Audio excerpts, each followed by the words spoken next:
श्री स्वामी समर्थ. नमस्कार मैत्रिणो, भाग्यश्रीज किचनमध्ये स्वागत आहे. आजची रेसिपी आहे आपला नागलीचा उपमा. नेहमीच ज्वारीचा रव्याचा खातो. बघा, साहित्य सर्व सारखंच आहे, फक्त ह्याच्यामध्ये शिमला मिरची घातलेली आहे वेगळी मी काहीतरी. फोडणीपुरतं थोडंसं तेल घालून नागलीचं पीठ छान तेलात परतून घेऊया. पीठ परतून घेतलेले परत आपल्याला फोडणीची तयारी करायची आहे. फोडणीपुरतं तेल घालूया. तेल गरम झालं की जिरे मोहरी घालूया थोडीशी. त्यामध्ये थोडं जास्त वाटलं त्यामुळे थोडंसं काढून घेतलं बघा मी. परत जिरे मोहरी घातलेली आहे.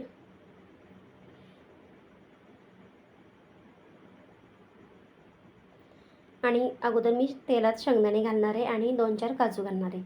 जर तुम्हाला टाकायचे असले टाका, नाही टाकले तरी चालतं. काय असं नाही आहे की टाकलंच पाहिजे. थोडासा कढीपत्ता घातला आहे, एक कांदा घातला आहे चिरून बारीक, एक थोडासा अर्धा शिमला मिरची घातली बारीक चिरून, आणि 2-4 हिरवी मिरची ते पण बारीक करून घातलेल्या आहेत. अर्धा टोमॅटो घेतलेला आहे. छान सगळं साहित्य तेलात परतून घेऊया. आणि ज्या वाटीने पीठ घेतलं आहे आपण त्याच वाटीने 1 वाटी पाणी घालणार आहोत आपण. पातळ करायचं नाही आपल्याला, घट्ट करायचं, त्यामुळे 1च वाटी पाणी घेतलं आहे. चवीनुसार मीठ घालूया. आणि तुम्हाला जर आवडत असलं यामध्ये अर्धा लिंबू पिळला तरी चालतो. आमच्या इथं आवडतं म्हणून मी अर्धा लिंबू पिळलेला आहे. कारण लिंबू आणि थोडीशी साखर टाकली की नाही त्याचं कॉम्बिनेशन छान होतं आणि चव वेगळीच येते थोडीशी. बघा, चवीनुसार थोडंसं साखर घातलेली आहे मी. पाण्याला उकळी आली आहे. नागलीचं पीठ टाकून छान एकत्र करून घेऊया. एक वाफ काढायची, एका वाफेतच उपमा तयार होणार आहे आपला.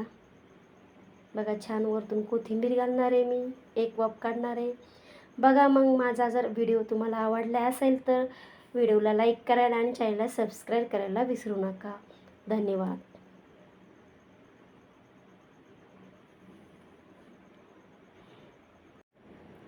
जर रेसिपी आवडली असेल तर व्हिडिओला लाईक करायला आणि चॅनलला सबस्क्राईब करायला विसरू नका.